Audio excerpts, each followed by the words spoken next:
Hope is Alive. And yes, Hope is Alive. Hope is Alive is a program that deals with setbacks, disappointments, tragedies, calamities, and yes, adversities that some of us have to go through. And also, the show will give you some inspiration and hope. I'm Eve Moffitt, and this is my co-host, Kay Gibbs. Hi, Eve. And we have today a good friend of mine, Darrell Heaps.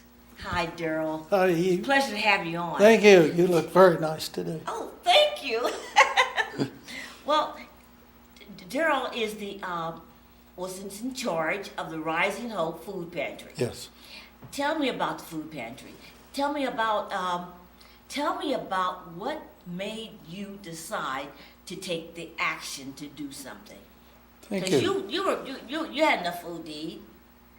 Yeah. So what made you decide to take the action? Well, my wife and I are both Your wife, Pat. country folk, Yes. and we had large gardens, and we grew up preserving food. And as we got older, we trained our children to be very food efficient, and we had farmers market, and they earned their money by selling produce. And when we retired, we still had the passion to grow food and feed people. And we came to Arizona and went to Cottonwood Christian Assembly Church. And we found a lot of families nearby were low income, little ladies, if you will, pulling their cart, going to the grocery store and so forth. And we just felt that the church should be a center for those people. And the pastor had talked several times about serving in our neighborhood. So we launched out and opened the pantry, just kind of, we're going to do this thing, and had 28 families come through the first week. Where do you get your supplies? Where does your food come from? Initially, we partnered with Cornville Mission. They kind of took us under their wing and provided food, and as we grew, we became a partner with St. Mary's Food Pantry, a food bank out of Phoenix. And now we have deliveries right to us as we've gotten bigger and bigger. We're almost 300 families now. My word, in what length of time did you go from 28 to 300? About a year and a quarter. We just grew and grew. We have averaged 25 new families each week. How did you manage that growth? I mean, it must have been You went from one small room, Yes, to the gym. we sure did. And it's just And amazing. we've got it filled. Well, part of what I think we do is we have a mission. Your talk about hope. Of course, that's part of our name, Rising Hope. Yes. We could call out, number 14, here's your box. Number 15, here's your box. That's not what we're about. We're really about reaching out to people, providing more needs than just food. We've grown now to where we have a prayer table. We have a lot of consultation things. People have many needs, and food is one of them. So it's kind of a compassion, kind of a desire to just help people. Can I go back to the here's your box, what process, how do you process that many people through the actual food gathering process? How do you handle that? Well, that's a great question. In a 4-hour period, we're putting 16,000 pounds out the door, 4,000 pounds an hour. And that's not just Pat and I and Eve. We have had to, we're very good at what we do. We're good, but we're not that good. We have had lately about 40 to 50 volunteers on Pantry Day. But we shop with people. We have greeters when they come in. They're welcomed. We have a sign-in area. If they're brand new, they go to that section. brightly colored signs. If they're a returnee, they go to that section. Or if they just want to get a box and go, they go to our express area. So we can have 3 approaches. And then we have like 12 shopping baskets. And when they've signed in, we're under government regulations. People have to qualify and meet needs, and it's their choice to look at the sheet and say what they need. We don't really require identification or proof of income. We just take them at their word. And then we shop with them. Our hostess says, Eve, you're next. And then one of our volunteers gets the basket. How are you today? And they walk through and chat with them. Our intent is to use their name at least 7 times while we shop. And then when we go over to our swift sackers that put the things in the cart and boxes for them, we give them their name, and then they start using the name, and they use their name when they take it out to the car. We invite them to come to our programs if they like, Bible school, so forth. During Christmas, our Tuesday pantry day fell on Christmas this last year. So we were open.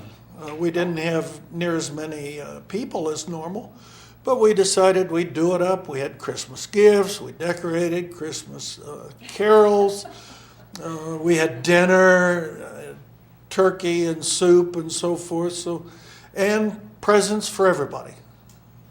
This is quite an operation. Yes, it is. To have that many people processed in such a coherent way. I mean, there's no shoving, shouting, bouncing cards off of each other. There you go. There you go. It's very humane. Yes. It doesn't sound like it's an embarrassment or a humbling situation. Oh, It's a very empowering. I'm glad you brought that up. Clearly, some people come in feeling very overpowered. One lady came in and she started to cry. I put my hand on her shoulder and I said, "Can I talk to you a minute?" "Yeah." She says, "This is my first time I've come. I've never had to ask for help before. I just feel so bad." And I said, "Well, you're welcome. This is a place where you come when you need something." And she said, "But I have a job. I work 30 hours. I get $8 an hour. I can't pay my rent, my lights, my gas bill, my whatever, and eat." And she just was feeling low. I said, "You don't need to feel low. We're sharing with those that need it. You get to a place you don't need it, that's fine." How do you do your outreach in the community? Is this word of mouth or through your congregation? Or how does the community at large become aware of this generosity of theirs? Initially, we did a little publicity. We had a thing in the paper and a picture and kind of the story, but it grew so quickly. And we asked people to invite a neighbor or somebody that might need a boost. In some of the lower income facilities, we've put cards in there. There's cards. Everywhere I go, I Office. see cards. Yeah. The cards are everywhere. Put them in their boxes. We've really not advertised much lately because we're almost at capacity for the way we operate. Yes. We'll still feed anybody that needs to come. Well, with those words, are you anticipating a change in your procedure or your... It's a very dark time for food pantries. You may know, I'll throw out some statistics if I might. Nationwide, we were 1 in 6 families that were food insecure, the new term. And recently it's jumped to 1 to 5, 20%. The state of Arizona is 1 in 4, and this valley is 1 in 3. So this is a very food insecure area. We've not bounced back with the economy like a lot of areas have. And then we have tremendous pressure on our pantries. Cornville Mission has put up a sign, they're closed at the end of the Yes. month. Yes. Wow. Yes. They've served a lot of people. They served a lot of people. This will roll over into perhaps your area? Perhaps some. It's a long way for someone to come. Bread of Life is under pressure for finances. They've not had the contribution. They've been here 12, 13 years. They feed a lot of people. Cottonwood, Old Town Mission, their volunteer base is down. There's tremendous pressure on these pantries. And so, Do you mean it economically or food source or volunteerism in what primarily economically, but also volunteer. We're a zero budget. We live within our churches, light bill and all this kind of stuff. We pay no rent, no insurance, so we don't need to bring money in to meet overhead. And a lot of places do. And that expense just keeps going on month after month. And when donations are down, they have a lot of trouble meeting that. Wow. So we do continue to increase. We are not in competition No, with we're not. any food pantry. I've sort of started an alliance, a sharing. For example, if we get a whole pallet of broccoli, maybe 1,200 pounds comes on a Tuesday, we'll give out 600 or 700 pounds. So we get on the phone, call the other pantries. We have broccoli, we have this, the senior mighty centers, fine. Oh, mighty and fine. and we share with 5 or 6 other pantries. In Old Town, for example, we tell them what we've ordered, and then they order. Let's say we ordered 4 different produce. They'll order another 4, and then we share so we can offer 8 to our No people. waste, no waste. No way. That's our goal. That's our goal. Hauling it to the horses or hogs is not gratifying. We want to give it to people. Yeah, yeah, yeah. It seems to be that the economy we hear is going up, but the people that are so needy, it seems to be spiraling down. It's a very almost hopeless situation, it seems. And I hate to use that word on your program, but talking to you, it seems like there is hope out there through your organization and like-minded people. Spin that word a little bit and use the word challenge. Yeah. It does make it more challenging, Challenging. but we have to be resourceful. There is enough food. This country has lots of food. I don't want to get into politics much, but this farm bill produces a tremendous amount of wealth for food for people that need it. Distribution is a big issue. And so we try to assist with that. Locally, there's not really a way of doing that other than the pantries working together, Yes. which we should. Okay. We're going to take a quick break. Sure. We'll be right back. Okay. We're back. We're back from the break, and we have with us Darrell. Darrell, you save us a lot of food. There's no reason for any American citizen to go hungry, but some do. Clearly they do. We have people a distance from me, a short distance in some cases, but our reservations, for example, they're very insecure food-wise. Distribution is not as good as it should be. I think that's up to the charitable organizations. They can do it so much more efficiently than government or hiring somebody or so. The money goes into overhead then, into buildings, into rent. And you have a church that clears out a Sunday school room or something. That's very efficient. But yes, Does BIA, is that who has the responsibility for the food and the money distribution? Is it the Bureau of Indian Affairs that handles that? Is that That's in that? part of it. There's also, under the Farm Bill, Arizona, we have 15 counties, and I believe it's 12 or 13 counties are under St. Mary's. So St. Mary's gets the government subsidies, buys the food, goes to the farms, loads the load of watermelon, if you will, takes it to the warehouse and redistributes it. My comment about the reservations is that from what I hear and what I've seen, they really don't have very good distribution. I see. There are more hungry families on the reservation percentage-wise than even here in the valley. Oh, really? And there are not active churches on the reservations?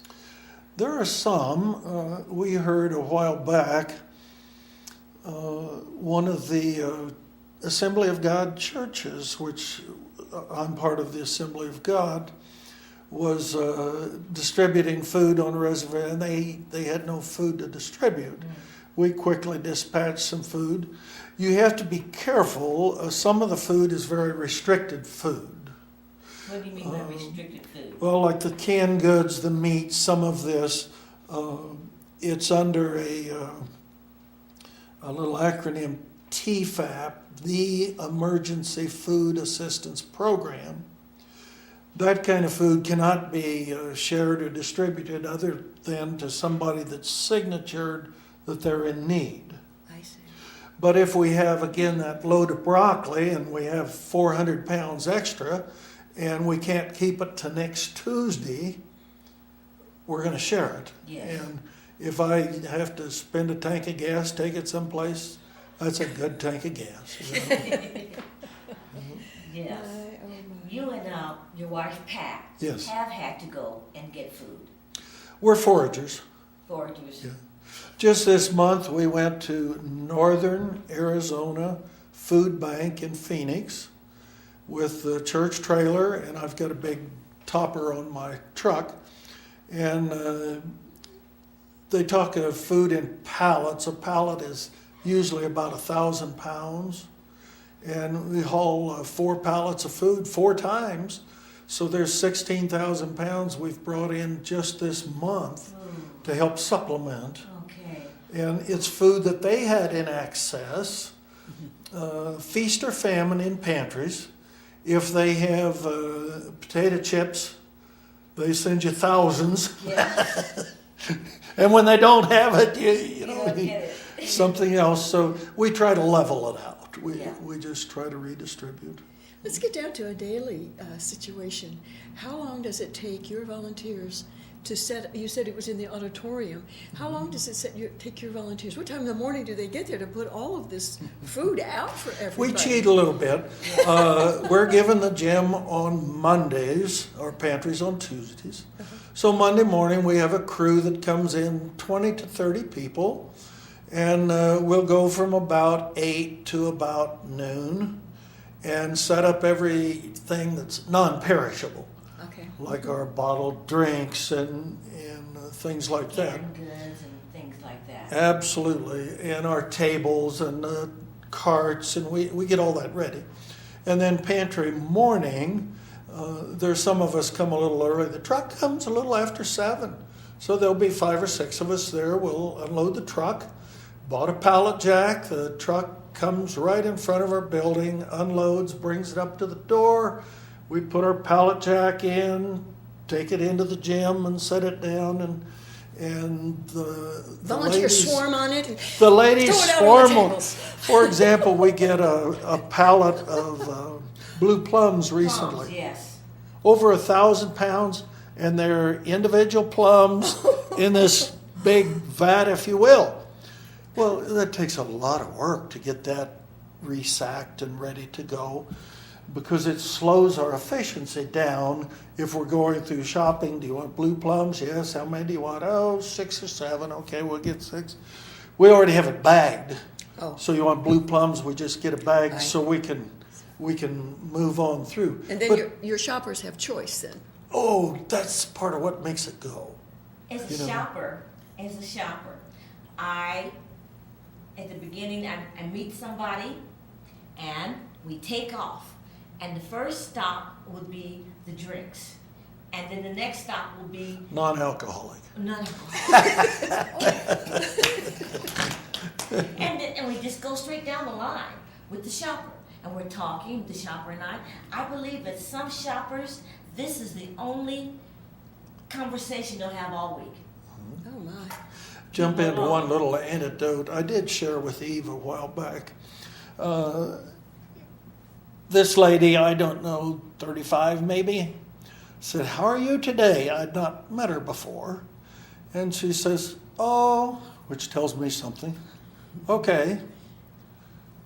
Can I put my hand on her shoulder? And I said, "I'd really like to listen if you want to tell me." And I could just feel her body. She said, "Tuesday's the only day of the week I get dressed. Oh my.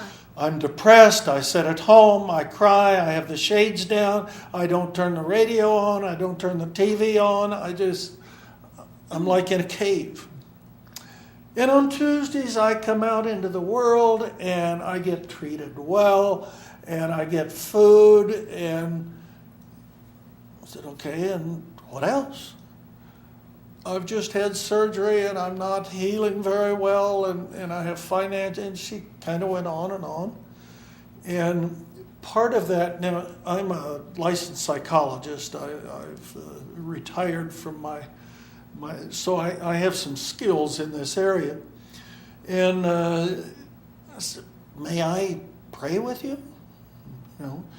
Even though we're a church thing, we ask permission.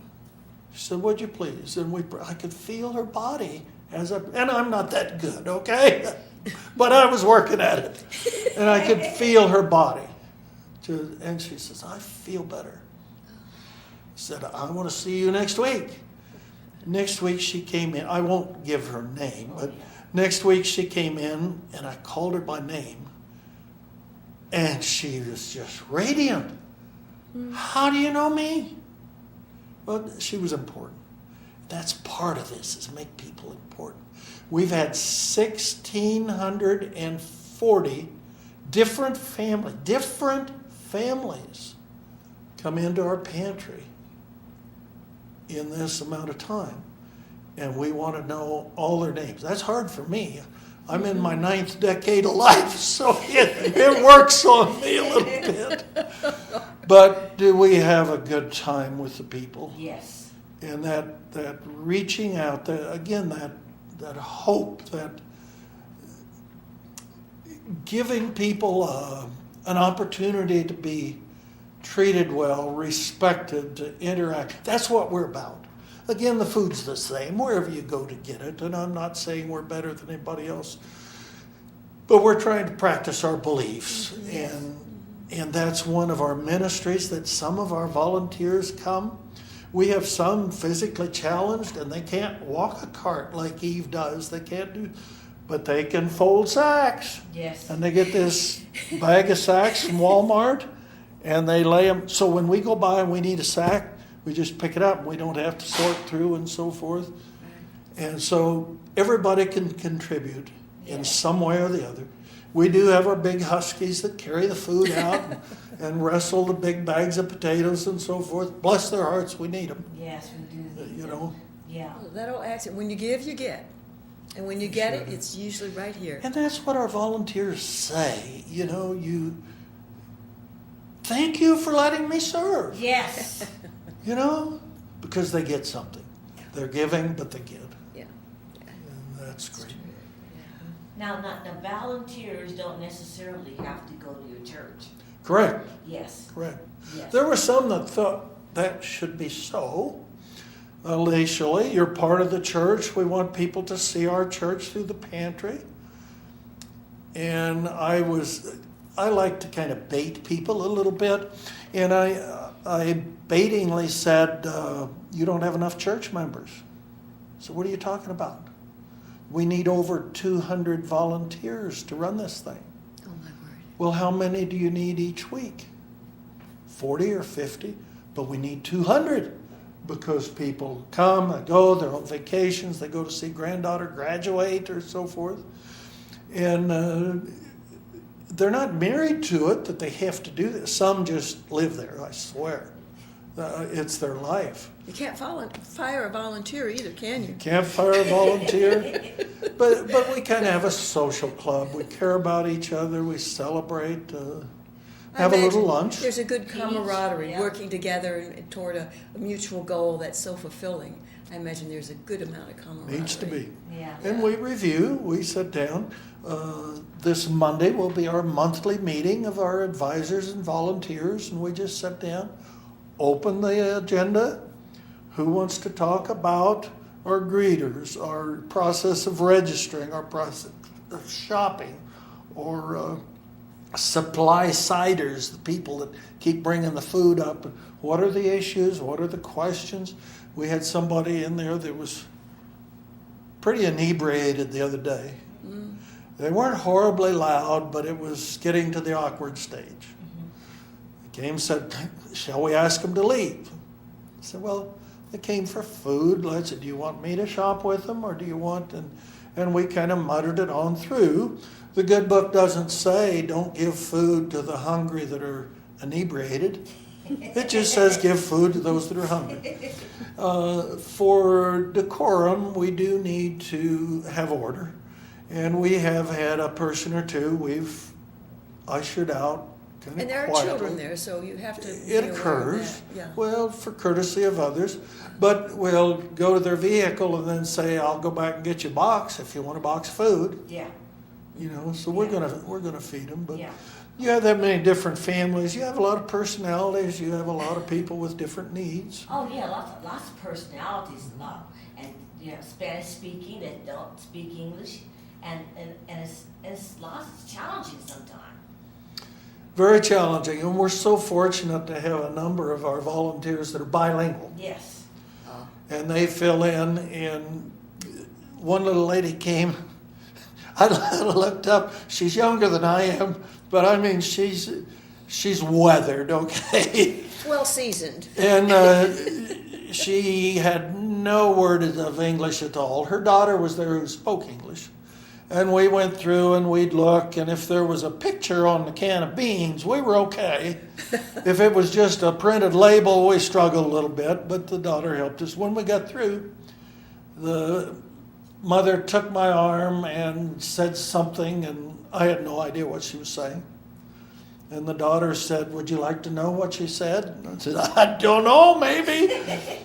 And she said, last night, Mama got the family together. Our last family member had lost their job. We had no income. We were out of food. Mama led us in prayer, said, Lord, we need you to take care of us here. We don't know what to do. That morning, the lady next door handed them one of our cards. They came in and she said, you're the answer to my prayer. I said, I'm not. You know, the Lord is the answer to your prayer. But you don't know how good I felt. 750 East Mingus Avenue. Yes, directly across from the post Post office. Yes, the church is at the intersection there, and the one building behind is where we are. We put our signs out, food pantry, so it's fairly easy to find. Yes. Thank you very much. You're most welcome. This is another edition of Hope is Alive, and hope is alive. Keep smiling. Nowhere to run to, there's nowhere to hide. Don't let fear overtake you. It's time to decide that you'll never give up, never give up, never give up. Never give up, never give up, never give up. Never give up, never give up, never give up. Never give up, never give up, never give up. Don't waste another moment on fools and things that keep you down. They can't or won't change, but you can. You can turn your life around. We all have made mistakes. Chances are we'll make some more.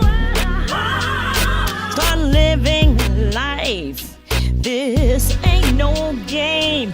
Don't need you keeping